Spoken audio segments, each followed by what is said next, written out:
Okay, so I'll do the formal introduction. Thank you for joining us today and welcome to our IBMS Support Hub, which is taking place in June. Delighted to be joined as always by Tahmina for the Support Hub today. Tahmina will be leading the Support Hub, very ably assisted by 4 students that she has with her at the University of Salford. So we've got Keelan, we've got Gloria, we've got Asia and we've got Harriet, who will all be presenting to you today. So when you come into the Support Hub, you'll notice your camera is off and your microphone is off.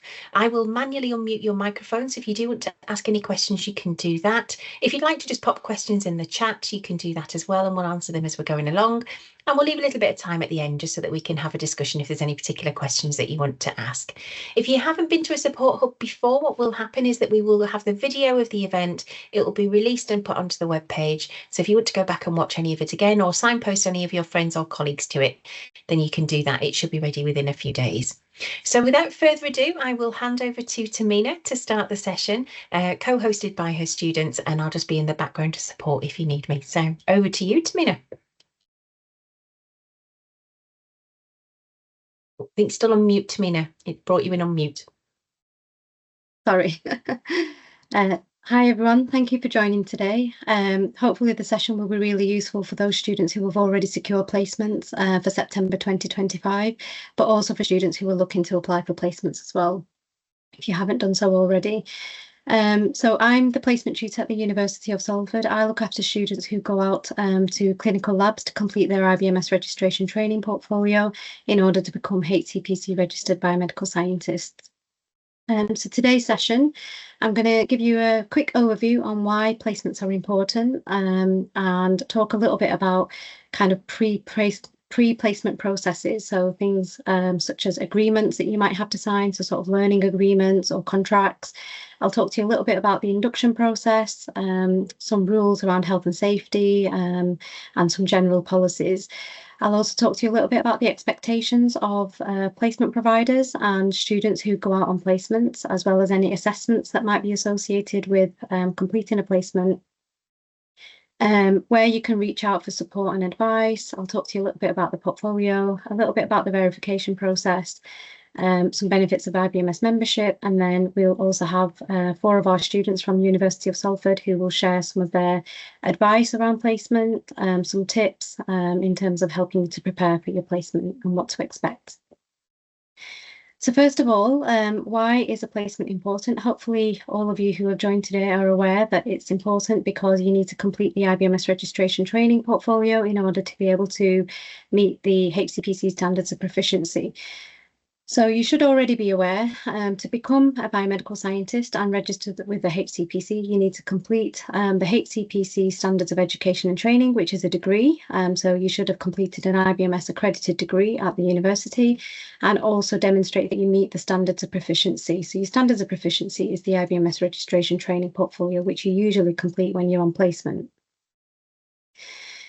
By completing an IBMS accredited degree and your training during your placement year, you'll complete your IBMS registration training portfolio. And once you've completed both of those successfully, so you've passed your degree and you've also completed your verification for the portfolio, you'll then be issued with a certificate from the IBMS, and this is called the Certificate of Competence.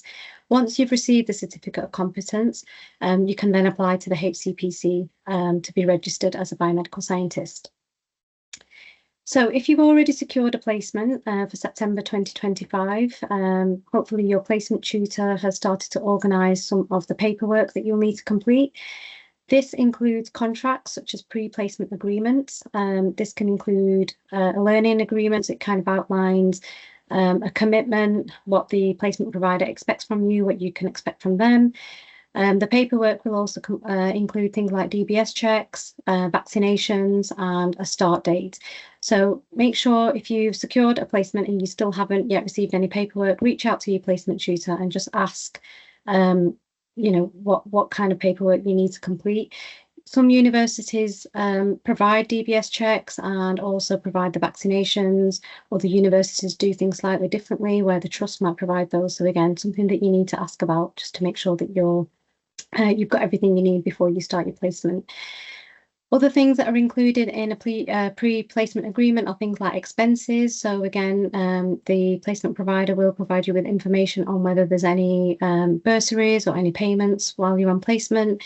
They should also give you information on holiday allowance, anything to do with sick leave or health and safety arrangements, risk assessments, those kind of things. Your DBS check will be where the placement provider needs a copy of your criminal record or convictions. And the vaccinations are usually Hep B. So everyone who works in a clinical pathology lab needs to be up to date with their routine immunisations, which also includes tetanus, diphtheria, polio, and the MMR. Oops, moved on too fast. When you've secured a placement and you start during the first week, you usually have what we call an induction. And during that induction, you will meet the team. So your training officer, who will be responsible for you throughout the placement year, will introduce you to the rest of the team members in the lab. They should provide you with an overview of the organisation, so all the different staff members, sort of management, who the senior biomedical scientists are, any clinical scientists, consultants, so everyone that you'll be working with, just so you're aware of how the organisational structure is. You'll be introduced to some work policies as well. So there'll be things around annual leave, health and safety, lots of SOPs that you'll need to be reading. Once you've read the policies, you'll be asked to sign those just to make sure that you're aware of the different kind of regulations that are in place. Your training officer will also talk to you a little bit about your role as a trainee biomedical scientist. They'll talk to you a little bit about the expectations from you and what you can expect from them. They'll talk to you a little bit about the processes that are involved during your training and your placement year, and a little bit about the standards that are expected of you. They might not go through any kind of feedback with you during the induction week, but they'll talk to you a little bit about how you can expect the portfolio process to run throughout your placement year. So hopefully, during your placement year, you'll be provided with a portfolio. Usually, a university will apply for that portfolio through IBMS, and you'll be provided access to a platform called OneFile. And you'll use OneFile to upload your evidences for your portfolio, and your training officer will review that evidence and provide feedback through that platform. The induction is usually carried out by your training officer or the departmental manager and HR human resources team. And as I've mentioned, you'll be introduced to your colleagues in the department. You'll be provided a tour of the lab and the trust. So someone will take you around the hospital. They'll show you where the different areas are. So things like the library, the canteen, any other facilities. On the first day, usually you'll also be able to go and collect your ID badge, which you'll usually need to get access to the labs that you're working in. It's usually, the security team that will take a picture of you. And then a badge will be printed out for you. You need that to swipe it in order to be able to gain access to the lab. You'll also be provided with an IT account and an email address, an email account to access all your emails for internal communications within the trust. An overview of your role. So hopefully you'll also be provided with sort of like a job description. And you'll be provided with a training program, which includes things like your statutory and mandatory training, which I'll talk to you a little bit about in the next slide. So your statutory and mandatory training will include things like health and safety. So you'll have a lot of e-learning modules that you'll need to complete. So usually your first week, you'll be sitting on a computer, completing lots of learning online, and then complete a mini test, and then you'll be provided with a certificate which demonstrates that you've completed your statutory and mandatory training. Some of the policies that you'll be provided with will be things like health and safety, quality. Hopefully you've learned a little bit about quality at university already, so things like quality assurance procedures, quality control. There'll be a training policy that you'll need to read as well, which usually includes all the information around how staff members are trained within the lab, what kind of documents they need to complete. So usually you're provided with a training log at the start, where your training officer or other members within your team will be involved in your training, and they'll sign you off as you complete each task. Upon completing your training logs, you will also have competency assessments where you'll be observed completing a certain task. And if you complete those without any prompts or you're able to complete it successfully without making any errors or mistakes, then you'll be signed off by your training officer as competent to complete that task unsupervised. Any absence policies, so related to sickness or annual leave, you'll be provided information with during the induction process as well. With your health and safety, usually someone will show you on the first day where the emergency exits are. They'll talk you through the evacuation procedures, show you where the first aid facilities are. You will also have usually a hard copy of a health and safety policy that you'll read and sign. If there isn't a hard copy, then you'll be provided with an electronic copy. Again, they'll provide access to you through your IT account. Once you've read that online, you will then provide an electronic signature to acknowledge that you've read the health and safety policy. You'll also be given information on how to report any accidents or incidents if anything like that happens within the labs, just so you're aware of what you need to do. Again, during the induction week, you'll be provided information of your working hours. The core hours usually is 8:30 to 5. This might be different in some labs. It could be 8 o'clock to 4. It could be 9 o'clock to 5. So again, make sure you're aware of what your hours are. It just depends on the lab that you're working in. Again, there's break times in the morning and afternoon. So you do have a lunch hour, but you also have a short break in the morning and afternoon. Again, this can be between 15 to 20 minutes. And usually the teams are split up. So there's usually 2 breaks in the morning. You have an early break and a late break, usually maybe around 10 o'clock, and then one at 10:40. But you'll have a group of staff members who go on an early break, while a group of staff members stay behind to, of course, run the lab. And then when the first group come back, after about 20 minutes, the second group can then go on break. Usually it's just to make sure that the lab always has staff members to run the tests, make sure the analyzers are running, and to provide the results to the nurses and clinicians. So we always make sure that, the staff members are split up equally. Again, the same with lunches. Lunch breaks are usually between 12 to 1 or 1 to 2. Again, just to make sure that there's always staff members to cover the lab. When you leave for a break, do make sure you leave on time. Of course, there's always things that are happening within the lab that might mean that you're not able to leave on time for your break, which means you're coming back a little bit later.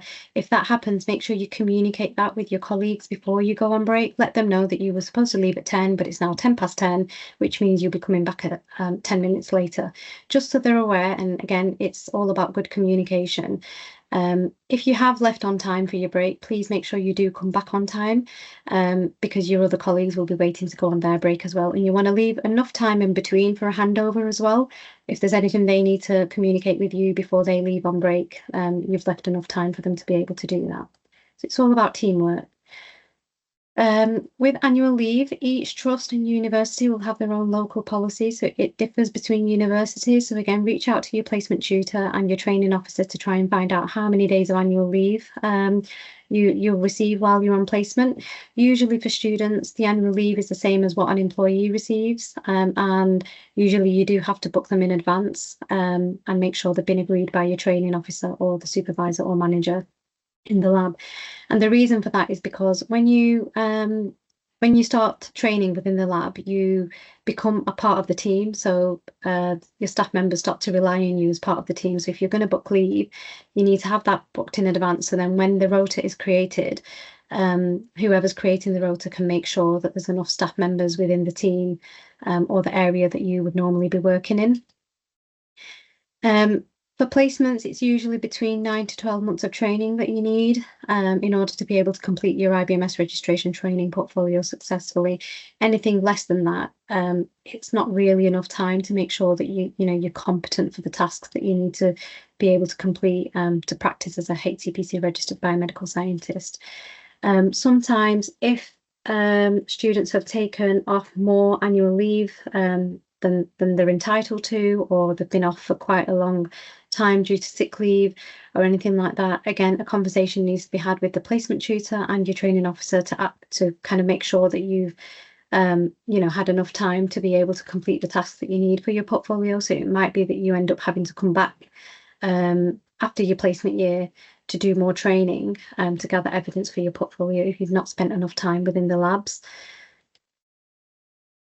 And if, of course, there is a number of absences, your university might also ask you to make up the hours for the shortfall. So again, all universities will have different rules, so it's important you reach out to your placement tutor to find out exactly how long you need to spend within the lab. Study leave. So The placement is full-time. Usually you're working from Monday to Friday, core hours to complete your portfolio, but we do ask that placement providers allow a minimum of half a day study leave for students to work on their portfolio. Some universities or trusts might be a little bit more generous and provide a full day, but I think that's a maximum that most students get. Your training officer might ask you to stay on site during study leave and use the library at the trust to do your work. And that is just because, say, for example, if they end up being short-staffed, they're able to call on you, but they will provide that time back for you to work on your portfolio. Or other times it is genuinely just to support you to make sure you've got access to all the resources that you need. When you're working in the lab, and if you go home to work on your portfolio, there might be lots of pieces of evidence that you need from the lab that you need to photocopy, and you've not got access to that because you're working from home. So sometimes it is easier to just stay on site, and then you've got access to everything that you need. So the study leave has been provided to you to work on your portfolio. So make sure you use that time productively, write up your evidence. So what I usually advise my students is that while they're in the lab working, not on their study day, but while they're in the lab, make sure you familiarise yourself with the portfolio first. Look at the HCPC standards, look at the different modules. So every time you're in the lab, you might come across a piece of evidence that is useful for the portfolio. So you can keep a copy of that, slot it into your folder, and then when it's time for you to sit down on your study day, you can easily scan that in, upload it onto one file as part of your evidence, rather than you using that time to then go and find evidence. So use the time that you're in the lab to come across things and just photocopy things as and when you come across them. So make sure you're familiar with the portfolio while you're on the placement, so you're always looking out for pieces of evidence that will be useful.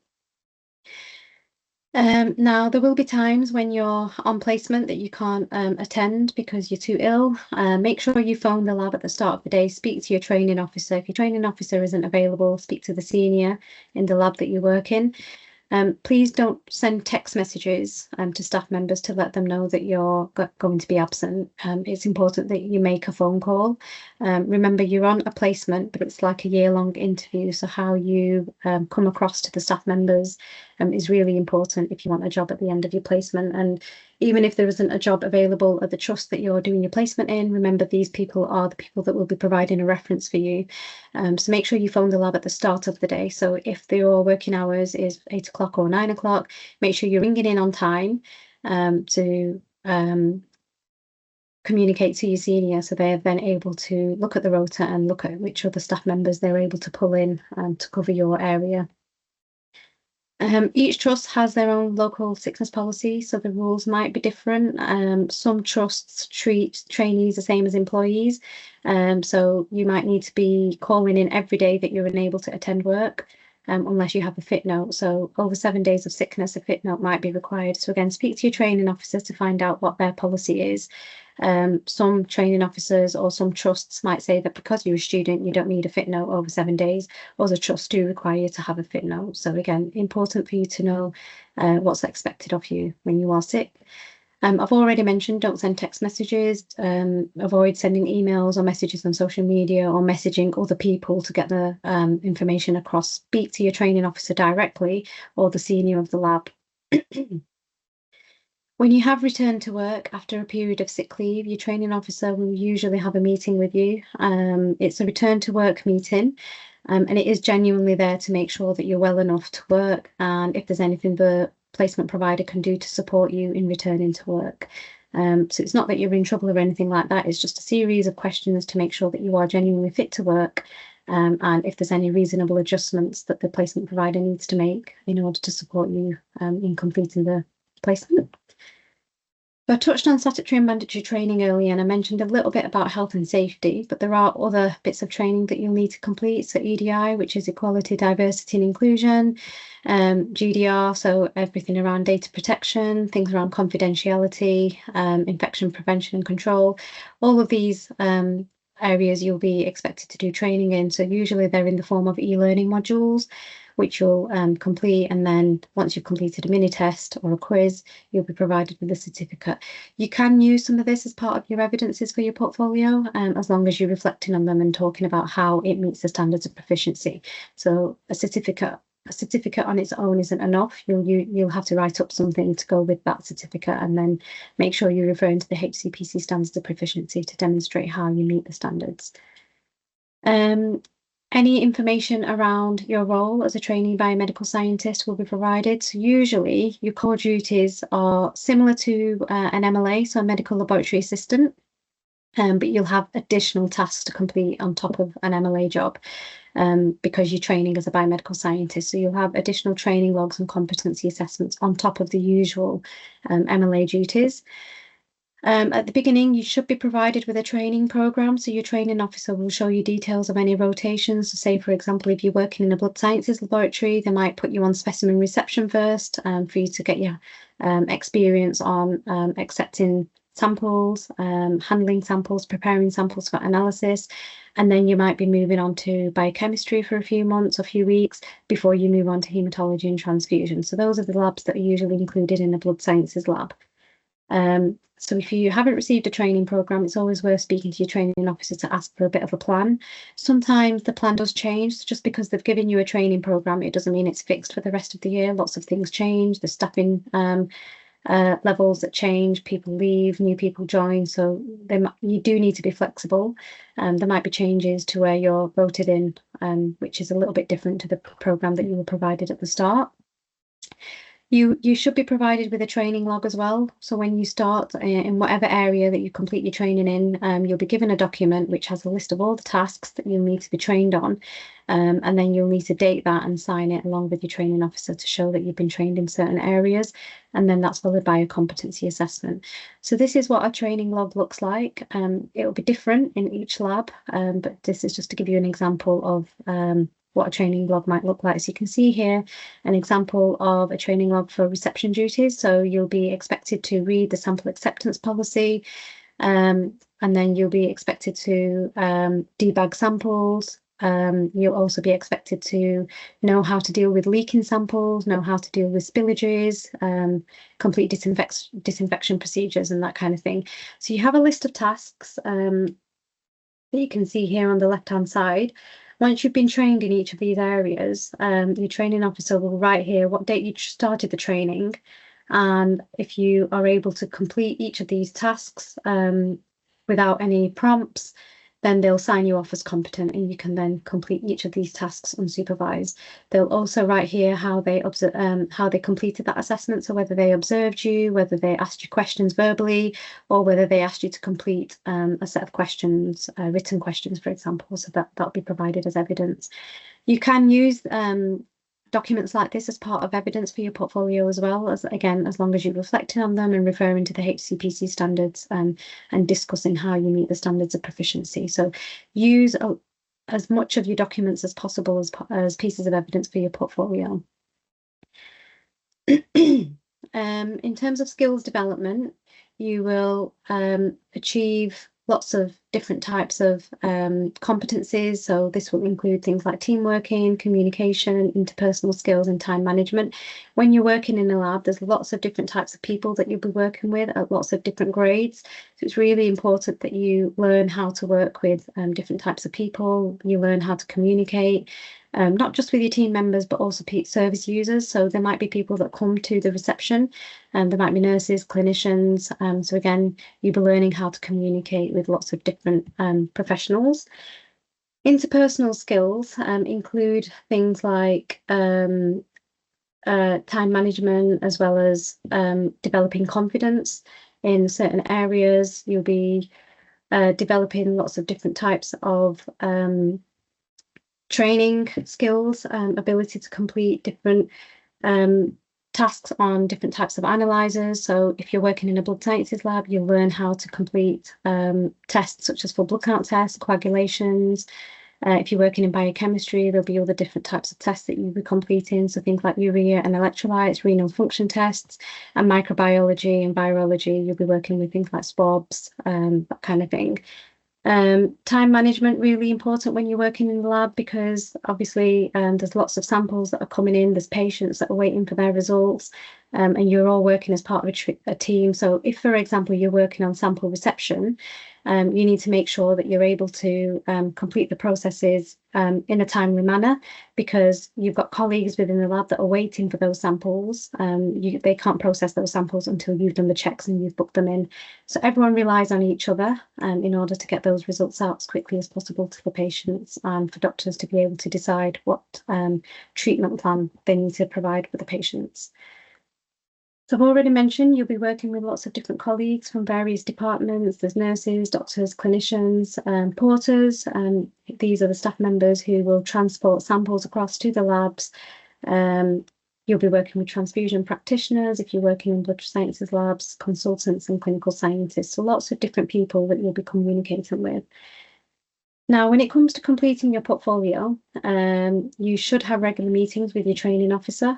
At the beginning, you usually meet once or twice a month as a minimum, just so you can kind of ease your way in and find out what the level, the quality that you need to provide for your evidence and the standards that's required.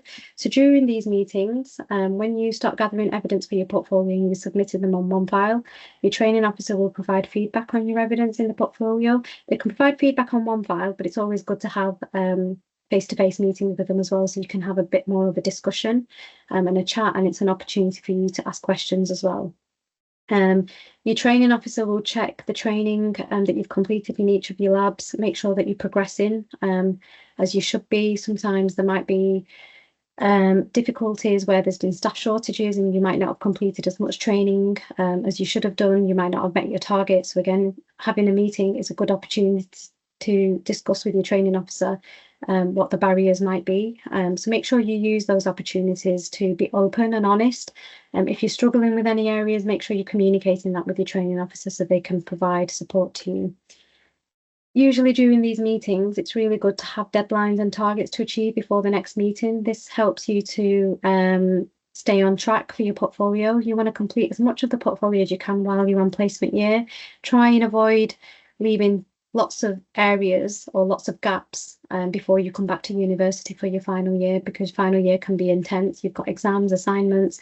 You don't really have a lot of time that you can commit to the portfolio. So do as much of it as you can while you're on the placement. When you're on placement, your placement tutor should also organise regular meetings with you while you're on placement. It's an opportunity for them to check in, make sure that you've got everything that you need, you're able to complete your training as planned. During these meetings, there might be any updates that your placement tutor needs to provide from university as well. And they can also check that you're completing your portfolio as planned.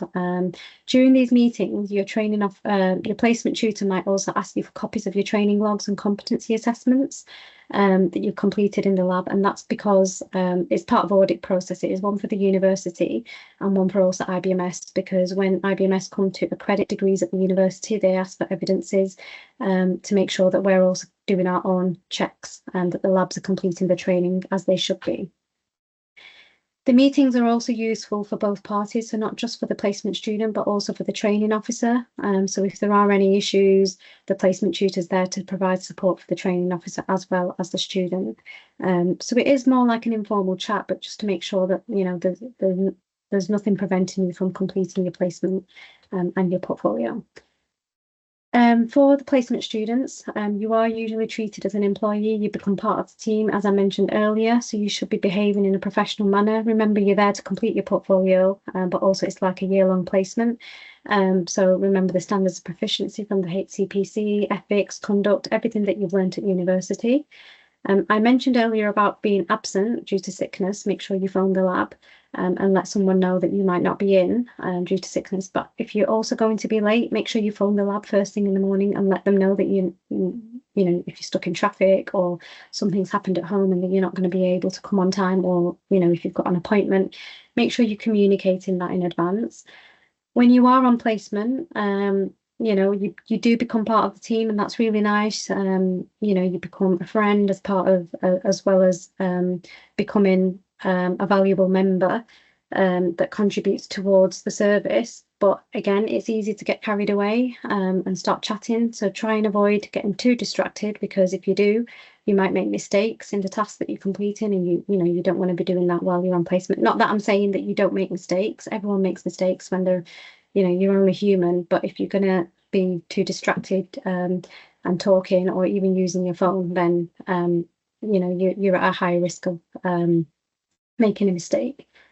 Really important, please don't use your mobile phone in the lab. If you're expecting an urgent call, maybe you've got a doctor's appointment and you're expecting them to call you beforehand, then just let your senior know in the lab so they're aware that you might need to pop out to answer a call. But please don't just be standing in the lab and texting or scrolling through social media. One, obviously, I've just mentioned about it can cause distractions. You might end up making an error. But two, it's also related to health and safety. You should be aware of this when you've worked in your university labs. In a practical, you're not supposed to take your phone in. It's unhygienic, and you might end up, cross-contaminating. You're dealing with samples, so you don't want to be touching your phone when you've been dealing with patient samples. In terms of workwear, smart casual is usually fine. Don't wear flip-flops. Obviously, you've got bare feet and you drop a sample, you don't want to be contaminating your feet with samples. So moving on to role of the placement provider. So the role of, or what you can expect from your training officer, is they should provide learning opportunities for you. You're there to complete the portfolio and complete your training. So, we want them to be able to provide as much opportunity as possible to help you develop those hands-on skills that you need. They should provide you with supervision and support. So if there's anything that you need from them, or you need extra support or reasonable adjustments, please make sure you're speaking to your training officer. Your training officer should also provide a list of tasks that you need to complete. So again, this goes back to the training log that I mentioned earlier. So those tasks should be related to everything that you need to complete in your portfolio, but also everything that you need to become trained as a HCPC registered biomedical scientist. So while you're on placement, your training officer will make sure that you're fully trained and competent before you completing any tasks unsupervised. That's not to say that you'll complete all the tasks that a biomedical scientist complete, because you're not able to do that. You're a trainee, but there's lots of tasks, sort of MLA tasks, that you'll be able to complete unsupervised. So any task that you have been trained on and then signed off as competent, you can do that unsupervised. If there's a certain task that you haven't been signed off on as competent, please don't complete that task unsupervised. And the reason why I say that is because if you end up making an error, the first thing that usually is looked at is your training log and competency assessment. And if we can see that you've not been signed off on a particular task, you will get asked why you've completed that task unsupervised if you haven't been signed off. So if you've been asked by someone in the team to complete a certain task that you haven't yet been signed off as competent for, you can say to that staff member, actually, I've not been signed off on this task yet. Can I please be observed and signed off as competent before you ask me to complete that unsupervised? So you should question whether you when you've been asked to complete a task unsupervised. We are aware that placements can be challenging, especially if it's your first experience of working full time. But your placement tutor at university and your training officer is there to support you. So make sure you do reach out if you're struggling. If you have any disabilities or need any reasonable adjustments, make sure you're communicating with your placement provider. It's just to make sure that you're fully supported in your role and that you can complete all the tasks that you need to in order to complete your portfolio successfully. Now, if there are any issues that you come across on placement, speak to your training officer in the first instance, talk to them, be open with them, honest about what it is that's bothering you, or what the issue is. Or you can reach out to your university placement tutor, who will then, of course, speak to you to get the information that they need, and then they'll reach out to your training officer and hopefully have an open chat with you to address any of these concerns. Now, if there are any concerns related to performance or professionalism, usually the training officer will have a chat with the trainee first and set clear targets and an action plan. If that doesn't go to plan, then the training officer will reach out to the university placement tutor. And what happens then is a meeting is organised. We'll talk through any issues that are related to performance and professionalism, and then an action plan will be outlined, and then a regular meeting will be organised, maybe once a week or every 2 weeks, just to make sure that you're on target. It will be monitored if there are any issues around professionalism and performance. If the unsatisfactory performance continues, there is a risk that the placement will be terminated. So really important to keep up with professionalism and, listen to your training officer if there are any issues that they're highlighting. Now, as part of the placement, some universities might have assessments, some universities don't. It's just a portfolio that students need to complete while they're on a placement, whereas other universities throughout the placement year might have or set assessments, and your tutor will usually provide information to you before you go away on placement on this. While you're on placement, it's easy to forget that you're still a university student, so you will be provided an email account from the trust that you're working in. But please make sure that you're also logging into your university emails regularly as well. There might be updates from your placement tutor that you need to be aware of. There might be assessment information and that kind of thing. These are the modules that are related to the IBMS registration training portfolio. You can access this on the IBMS website, but hopefully you're all familiar with this if you've already secured a placement and you've started to look at the portfolio. So there's 10 modules that you complete as part of 2 sections, which are outlined on the slide. I'm not going to read them out, but you will have access to them on the IBMS website. And once you get one file, you'll have all of these modules to hand. While you're on placement, it's useful to keep a reflective log or a diary. Just every day, if you just write a short sentence or a couple of sentences on what you've been trained on, when you come to write up a reflection for your portfolio, you can go back to that diary and just pick out bits that you want to write about. Even if you don't use it as part of evidence for your portfolio, it's quite nice to look back on in a few years' time to see how much you progressed from being a placement student to becoming a practicing biomedical scientist. It's also really good practice for CPD as well, because when you become registered as a biomedical scientist, you'll need to demonstrate that you're keeping up with CPD. So really good idea to keep up with CPD using a diary. Last slide before I hand over to my students, I'll talk to you a little bit about the verification. When you're on placement, after you've completed the IBMS registration training portfolio, so all your evidence has been reviewed by the training officer and they've signed everything off, your training officer will contact the IBMS to ask for a verifier to be assigned for your portfolio. Again, works slightly differently at different universities. Some universities ask the training officer to contact IBMS directly. Some universities will organise the verification themselves. So again, reach out to your training officer to try and find out what the process is. But either way, either your university will reach out to verifiers to assign someone, or your training officer will reach out to IBMS. So once a verifier has been assigned for your portfolio verification, you will agree a date and time for the verification to take place. The verifier will review all the evidence that's been provided on one file, and they'll make sure that you provided the evidence that's required to meet the HCPC standards of proficiency. And then you'll be asked to provide a tour of the lab that you've been trained in.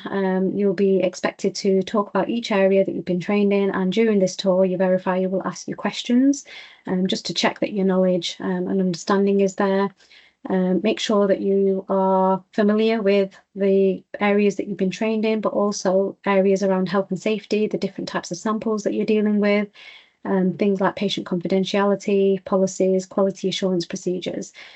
Once you've completed the tour and your verifier is happy that you're able to answer all the questions and you've completed everything successfully, they will complete a report and say that you've passed the verification. They'll send the report to the IBMS or complete it on one file.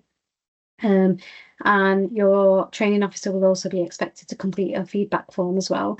Once those forms have been successfully completed and the IBMS certificate of competence is issued, usually that's issued after you've completed your degree, so you do have to come back to university for your final year, and then you get your certificate. Then you can apply for HCPC registration.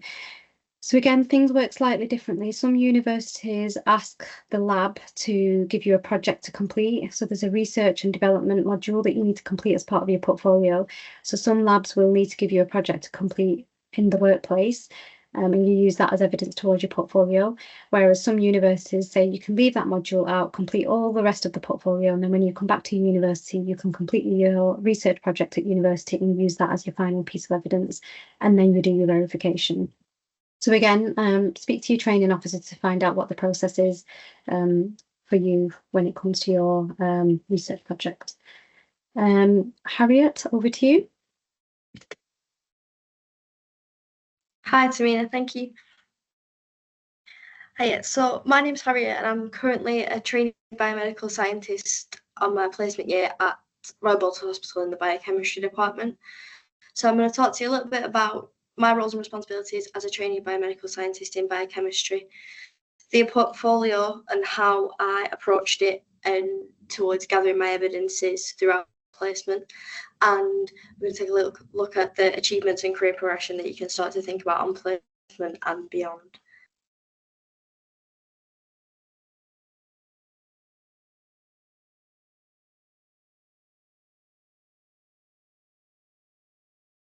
Harriet, I can't hear you. Sorry, did you want me to move on to the next slide? Hear me now? Yep, I can hear you now, yeah. Start again. Hi, so my name's Harriet and I'm a trainee biomedical scientist in biochemistry at Royal Bolton Hospital.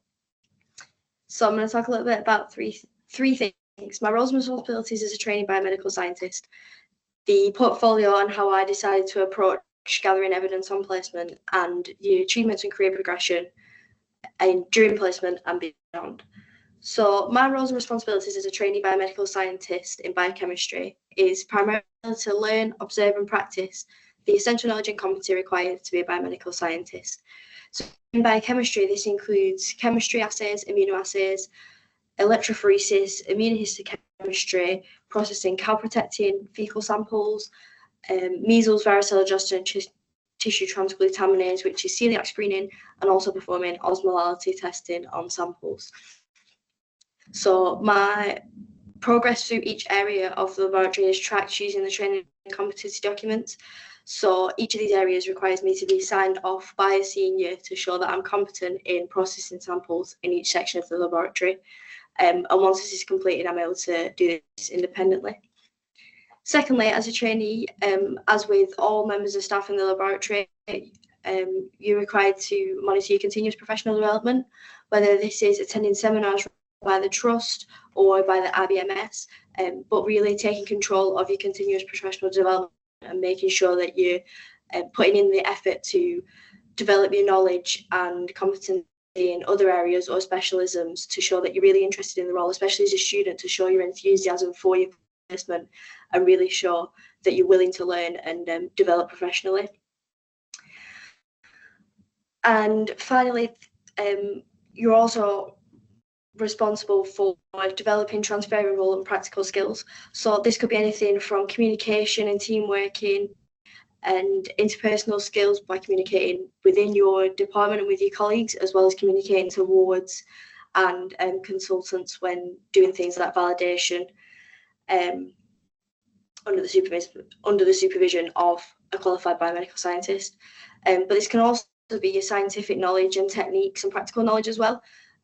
So every day, my responsibility is to turn up and be willing to learn and really take on board those practical skills and scientific knowledge and apply what I've learned at university to those techniques to really understand those principles.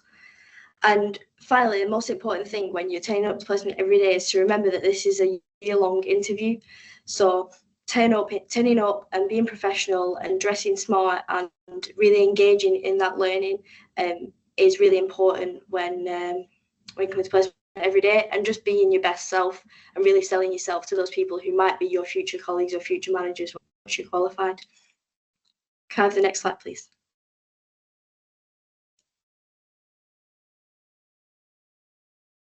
So how did I approach the registration portfolio? So I began by gathering as much evidence as I could from university. So if you've completed any group projects or case studies or research evaluations which could link to any of the HCPC standards, I found it really good to look through my university work first and tick off everything I could before I then looked at gathering evidence on placement. This really helped with highlighting which HCPC standards I had remaining to cover, so I could start looking at the tasks I completed on placement and linking those to those standards. Secondly is be able to justify everything that you include. if you can justify a piece of evidence and why you've included it and what standard it's linked to, then it's probably not relevant. It's really important to be able to look at a piece of evidence and go and say, yes, this links to this standard, this standard, this standard, and this is why I've included it. One big piece of advice I would give you is record everything. Your notebook is your best friend while on placement. I use it every day and it is absolutely battered now, but it is really essential that you record everything you do. If you get an interesting sample or a difficult scenario, record it, because it's really hard to reflect on that experience when you can't remember what happened. So if you record things as you go along and then you come back to reflect on them later, it makes your life a whole lot easier by being able to look at your notes that you made and reflect on the notes rather than trying to remember what happened as well as reflecting. And finally, one way I would say to approach portfolio is be different. Verifiers don't want to see the same piece of evidence over and over again. They don't want to see loads of essays or loads of case studies. They want to see different formats. So try using videos, annotated flowcharts, diagrams, reflective statements. Try and include a variety of different ways to present that evidence. So it makes it a lot more interesting for the verifier to read, and it really showcases what you can do and what you've done on placement. So I've included a couple of examples there of a couple of my evidences of flowcharts and mind maps, which I've included to show really what I've been doing on my placement. Can I have the next slide, please?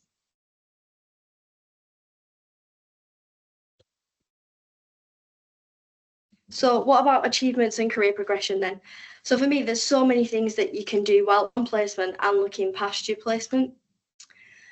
So the really obvious one is getting your verification and becoming HCPC registered after your degree. That's, I would think, everyone's goal when starting a placement. That is the end goal of this year for all of us. But there's so many other smaller and some larger achievements that you can look towards. For example, learning how to perform specialist techniques. So in our laboratory, we have an electrophoresis section. So recently I've been being shown this section by a senior biomedical scientist. As you can see, some of my gels there on the right. So this is a specialist technique in our laboratory. So it's really, really interesting to go on placement and get to see some of these more obscure techniques that not every laboratory uses. I've also, while on placement, been entered into the IBMS poster competition just before Christmas. So this was a really great opportunity for me to not only network with those from the IBMS, but to look at mental health and wellbeing as a biomedical scientist. So I entered the poster competition with my poster in the middle there and came first, which is a really great achievement. That's something maybe you guys could look towards on placement and entering into IBMS competitions and really putting your name out there. I was also nominated by my colleagues and my training officer for the Northwest Healthcare Science Emerging Talent Award. So this was a really great honour for me, for my colleagues and my training officers to really recognise the effort that I've been putting into placement. So again, it's definitely something, it really shows that if you put that effort in and you're really determined and you show your enthusiasm for the role, that it does pay off and it is noticed by your training managers. And then finally, with career progression, there's so many things you can do past just being a biomedical scientist. Obviously, it's a great achievement to become verified and complete your portfolio and get that first job. I imagine it's a great feeling once we get there after finishing our degree. But there's so much past that as well that I've learned while on placement, in maybe doing your specialist portfolio and becoming a specialist biomedical scientist, or the scientist training program. And there's also biomedical scientist roles in things like quality point of care as well, which is always worth a look at and to see where your career progression might take you. Thanks, Tahmina. Thank you, Harriet. Thanks for sharing that advice. There's something in the chat for you as well, which I'll let you catch up on. Asiya, I think you're up next. There you go. Hi, my name is Asiya Iqbal. I'm currently on placement at Manchester Royal Infirmary in haematology. I will be talking to you on how to build a CV and cover letter, and this will allow you to be recognised and stand out. A CV is unique to you and it highlights your experiences. It's a professional presentation of you before being invited to an interview. A cover letter is usually a one-page formal letter, I structured my cover letter by having short paragraphs. So for the opening, I would start off with writing in relation to the position of a trainee biomedical scientist placement in haematology laboratory in Manchester Royal Infirmary, and the position that you're interested in, and how this will help you complete the registration portfolio and achieve a certificate of competency to practice as a biomedical scientist. In the middle of my cover letter, I mentioned things like, I'm currently in my second year studying an IBMS accredited biomedical science degree. Through this degree, I've gained some laboratory experience and learned the importance of HCPC standards of proficiency. And I also mentioned I already started working on the registration portfolio and joined the portfolio club. You can also talk a bit about your skills and if you have any work experience. And then I closed my letter by saying, please see my CV or further information. I can be reached on my email or mobile, and I look forward to hear from you soon. Regards, and then sign my name. Going on to the second slide. So this slide, I'll be talking about what a strong CV should include. So the way I structured my CV, I started off with my full name and contact information. So I'd include my name, location, mobile number, and I included a link of my LinkedIn. I already had a basic CV, but I wanted to strengthen it. So I attended a CV workshop event, which Tahmina organised. The workshop helped me understand what to include and what not to include in my CV. So I updated my CV to reflect my new skills and experiences at university, tailoring it specifically for a biomedical scientist role. So I started off with a personal statement. In there, I mentioned I'm an undergraduate biomedical science student. I'm equipped with a range of transferable skills and work experiences. My goal is to complete the IBMS accredited degree and IBMS registration portfolio to achieve the certificate of competence so I can practice as a HCPC registered biomedical scientist. So in the education section, so I made a list of the most recent courses I studied, the biomedical science degrees, and I would mention all the modules I studied in the degree. And then I listed down like my previous courses, such as A-levels and any other courses I had, down to my GCSEs with grades and dates. For my work experience section, here I listed all my previous job roles I had with dates and locations and job titles. For example, I worked in a pharmacy, I added a pharmacy counter assistant, and then I added a location and the years in between I worked there for, and a short description of the tasks that you did. So I did like selling over-the-counter medication, responsible for handling cash and credit card transactions. If you don't have any work experience, you could add any voluntary experience you may have. For the key skills section, I mentioned a small description of how I gained skills and how I would use those skills. So I would put teamwork as one of my skills, and then I mentioned I'm a member of the Biomedical Science Society, and I took part in the BioArt competition at university. I took part in a group presentation as a leader, delegating tasks, being honest and listening to my team members.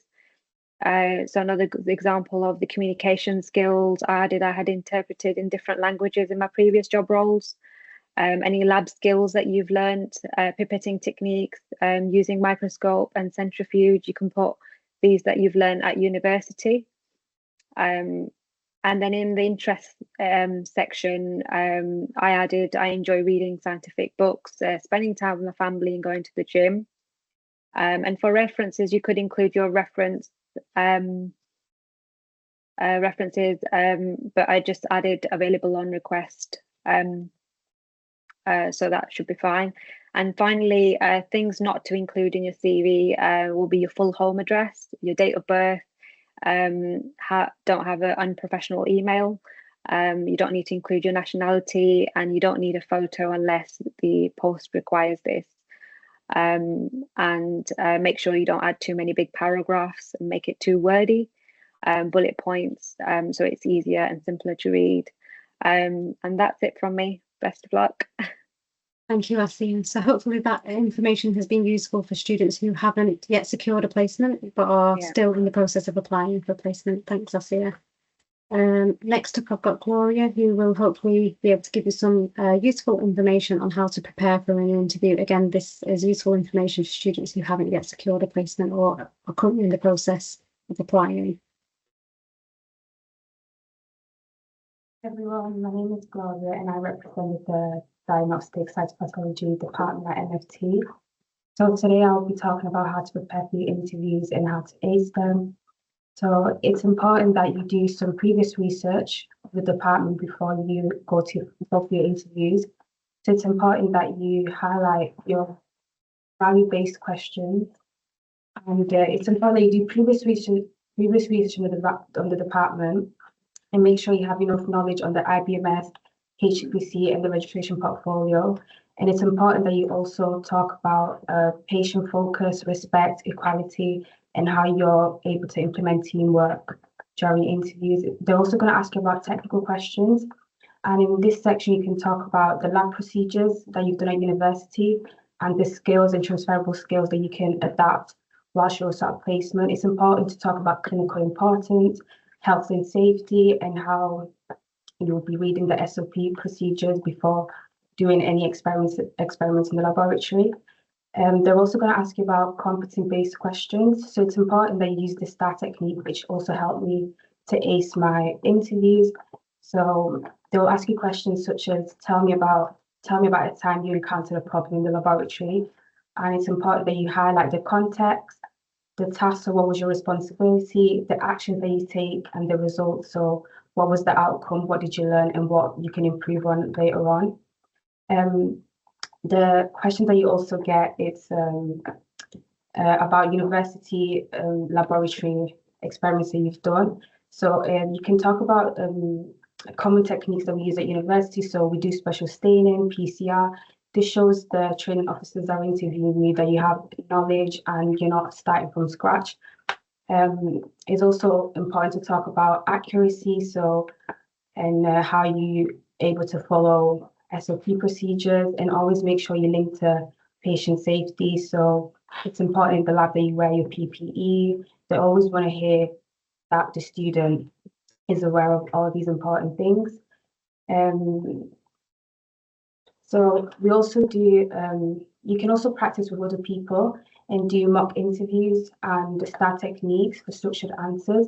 So I practiced with some of the placement students that were also applying, and I made sure to always use the STAR technique to respond to all my answers, and I was always asking for feedback to make sure that I managed to get my placement. And it's important to also have confidence. So keep eye contact, project positive body language, speak clearly, make sure you take your time and don't rush any of your answers.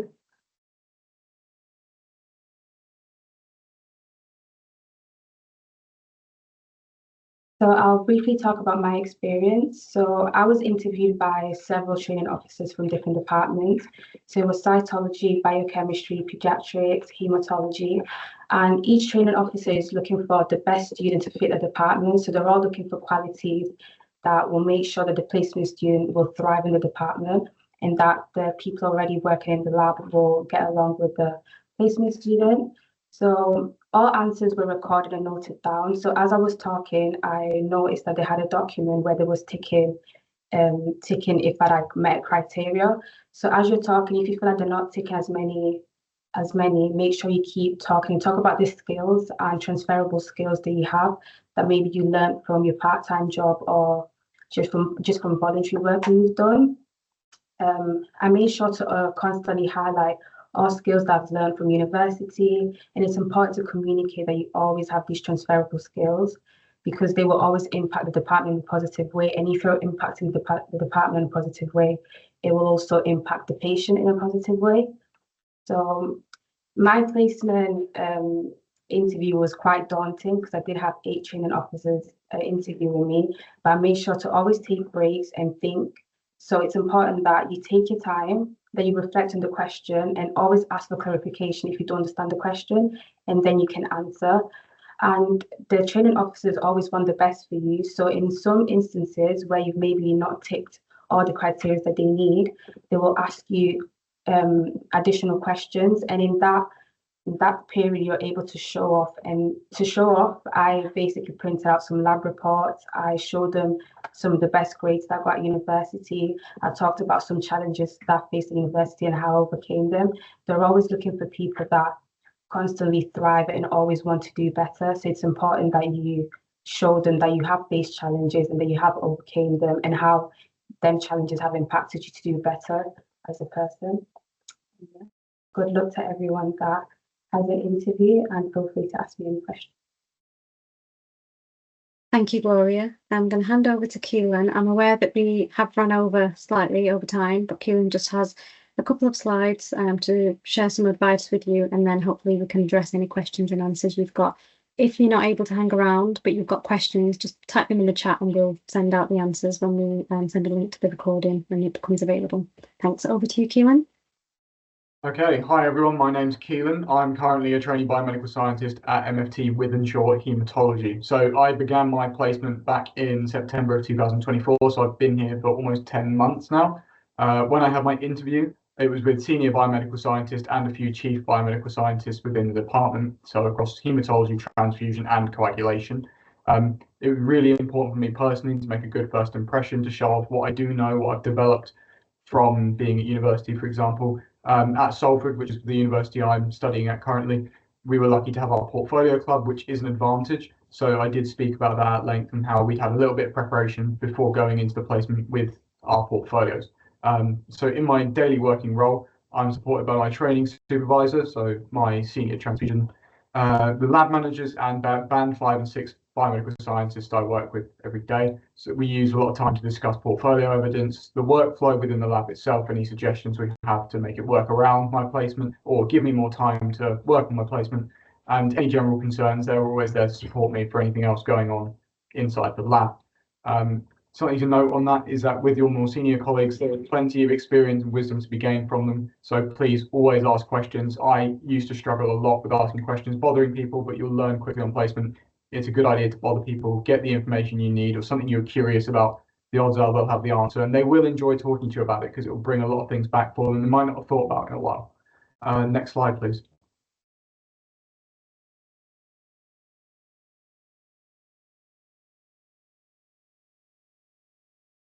Okay, so I'm going to talk. Sorry, yeah, I only just saw the slide. So lab etiquette, timekeeping, and working within a team is a couple core skills that you'll develop whilst you're on placement or build upon if you've had any previous work experience.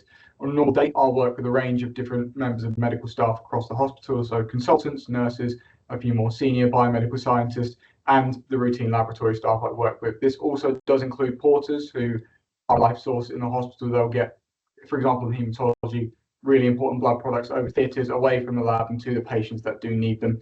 So communicating with these people and developing good habits with them, good professional relationships is really important. More to that is adapting to your colleagues' routines can help workflow itself within the lab, but also it can enable you more time to shadow. If things are getting done efficiently within the lab in your role as a placement student, it will open up more time for you to shadow and spend more time working with the biomedical scientists and practicing what they do. In terms of lab etiquette, I always dress presentably and maintain my professional relationship. So we all have a chat occasionally if it's a bit quieter, not to say the key word, but keep it professional. We are all colleagues, so make sure we're staying on top of that whilst I'm in the lab. That's with my mentors and also my colleagues across different ranges of bands. Your presence as a student can be felt. So if there's days, for example, I can't come in, people do notice because of work ethic, things like that.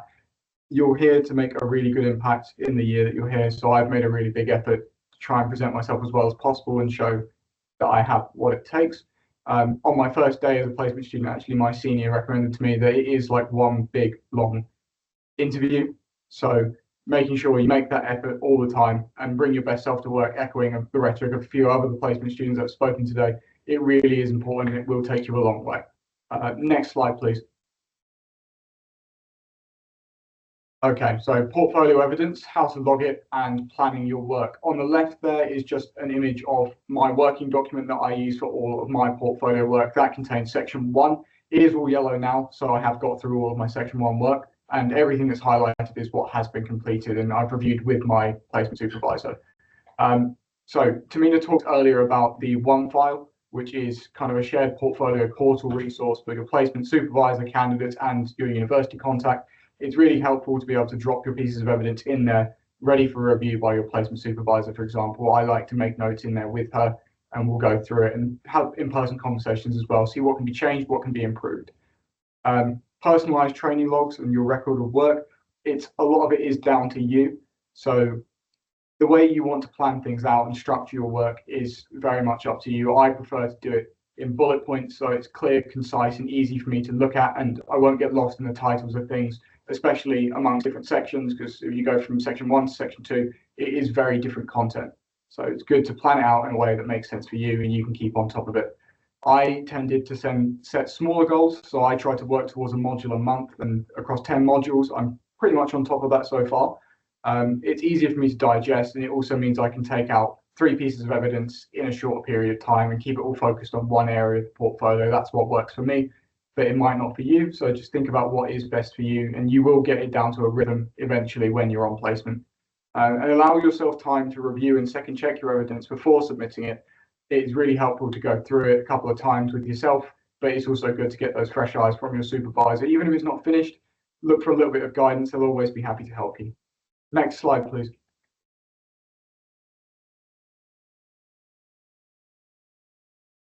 Okay, CPD, staying current during your registration and beyond as a registered biomedical scientist. I personally love staying engaged with opportunities inside the lab and out. Recently, I attended a NEQAS conference away in Sheffield, so it's the National Hemostasis Conference that took place. So it was a real privilege to be there, and it is registered with the IBMS as a piece of CPD, so I can submit that as part of my current CPD. I also attend the Greater Manchester IBMS branch events. So we had a sustainability event photoed in the corner there, which I attended. It was a really insightful piece on sustainability within pathology and within the laboratory setting. It really broadens your understanding outside of your placement to what goes on within clinical sciences, and it's really benefited me in my understanding of the world around clinical sciences. It's also really helped my investigative skills, so it can be applied to a portfolio. For example, I have talked about my hemostasis conference in my portfolio as part of experience, multidisciplinary work and things like that around just the biomedical sciences perspective. I'm also really curious. I'm really keen to develop my understanding of the field, not in a specialist capacity yet, but beginning to move towards that in my own personal scope. And I do like to do that for the patient's sake and for myself. I've also completed a couple of case studies that have been kept within my laboratory, which has really helped my understanding and provided some context to some more tough concepts within the lab, testing principles, things like that. Next slide, please. Thank you, Keelan. Do you want to talk about IBMS membership and how that's benefited you, or are you happy for me to quickly run through the information? No, go for it. Thank you. Okay. Just to quickly end on IBMS membership, for students who are interested in keeping up with CPD and keeping up to date with all the information that's going on within the IBMS and within biomedical science, Keelan's just explained lots of different things that are going on and events. Really useful for you to have IBMS membership. So if you are a student, it's £13 a year, so just over £1 a month. So you will get access to resources, online webinars such as this today. You'll have access to newsletters, access to events. We've got the IBMS Congress happening in September. There's a student event as part of the Congress as well on a Tuesday. So lots of opportunity for you to network with other professionals, but also have access to CPD resources that you can keep up with even after you become qualified, but also relevant to your portfolio as well. When you're on placement, you can use lots of different types of these activities as evidence towards the portfolio.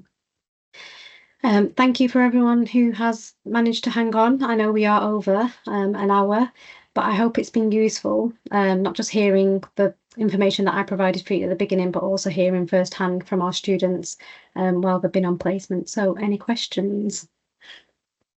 Thank you very much, everybody. Thank you to the students as well for your presentations. I think it's always really important for people to kind of get your experiences firsthand. So you've done a really, really good job talking about that today. I am aware we've gone over, but the video will be available. So if anybody has missed bits or wants to go back over, you will be able to do that in a few days' time. Gemma's just asked, do all CPD activities need to be specific HCPC events to be relevant to be included in the portfolio? The answer to that is no, isn't it, Tahmina? All CPD is good. Yeah. Any CPD activity that's relevant to the profession and how you improve your service to service users can be classed as CPD. So a HCPC event might not necessarily be an error that you've done in the lab or an incident that's happened that you might want to reflect on as part of continuous professional development. Whenever there's been an error in the lab or an incident, we learn from that, don't we? We look at why did that error happen, how can we prevent that error from happening again, and that is part of continuous professional development. So that's not a HCPC event or an IBMS event. So lots of things in the lab, not just errors and incidents, because I don't want CPD to always be associated with something that's negative that's happened in the lab, but also when things have gone well. Maybe there's been a day where there's been really short staffing levels, intense workload, analyzers have broken down, but you've all pulled together as a team, you've communicated really well, managed to get results out on time. And at the end of the day, you're feeling really satisfied that you've done a good job. You can reflect on that and use that as a piece of CPD as well, because it's about how you've learned different things during the day, how you've learned to communicate under pressure, work under pressure, those kind of things. So anything can be CPD as long as you've related it back to the profession and how you've improved your own skills, experience and service that you provide. Lovely, thank you, Tahmina. Rachel asked a question. She's doing a non-accredited degree at the moment, so I've just popped a link in the chat, Rachel, underneath your question. So because your degree is not accredited by the Institute, what you'll need to do is when you've finished it, when you've got a transcript and you've got all the model descriptors, is send it in for a degree assessment, which you do have to pay for. And then if you want to become a biomedical scientist, you'll be looking for a position where you can do your training in the lab after graduation. So if it's not an IBMS accredited degree, then you probably haven't done all the right component parts of the talk content that Tahmina mentioned earlier to meet the HCPC standards of education and training. So you'll need a degree assessed to see what supplementary education you might need to do. And you would need to do those, we call them top-up modules. You would need to do those top-up modules alongside doing your training. So you'd be looking for an associate practitioner role or a trainee role or possibly an MLA role, and then you will work in the lab and then work towards getting a training position. So that's what you would need to do if you're doing a non-accredited degree. Yeah, so you can complete your portfolio alongside doing top-up modules, can't you? So you can do both at the same time. You don't have to go away and do your top-up modules first and then go and complete the portfolio. You can do them side by side. Yeah, there's just more to do, but we have spoken to UCAS and they do have that information on the UCAS web pages now, because it's not always clear to people when they're applying for a degree. So please, if you have any friends, tell them to check for the IBMS logo. If it's not IBMS accredited, it means there's more to do and they're going to have to take a bit longer to get registered. So just so that you know. How far through your degree are you, Rachel? Can you unmute your microphone? It might be easy to just chat to you about it. There's another question. Is it worth starting CPD even though? Yeah, that's Rachel again. So if you're thinking about working towards your registration training portfolio, it's got to be relevant to the HCPC standards of proficiency. So you'll need some guidance with that. You'll be doing CPD all the time. CPD is great for any interview, isn't it? And any CV, but for specifically the portfolio. Okay, so if you're going into the third year, next year, then I would suggest you finish the degree that you're doing, and we can't do a degree assessment until you finish, until we get a transcript and you've finished all of your modules and passed them, and then we can do an assessment to look at what it is that you've missed. At that point, when you've graduated, you need to be looking for trainee positions or associate practitioner positions, and you might need to be flexible about where you go to work because they're not that easy to find. So that would be my advice. Get a job, get into the lab. It is a bit competitive, and then when you're having your degree assessed, you can be talking to them about could they support you to do your training. You think you're looking at getting supplementary education identified so you know what you need to do. And Saeed has asked about a question about placement paperwork and vaccines. That kind of depends on where you are, doesn't it, Tahmina?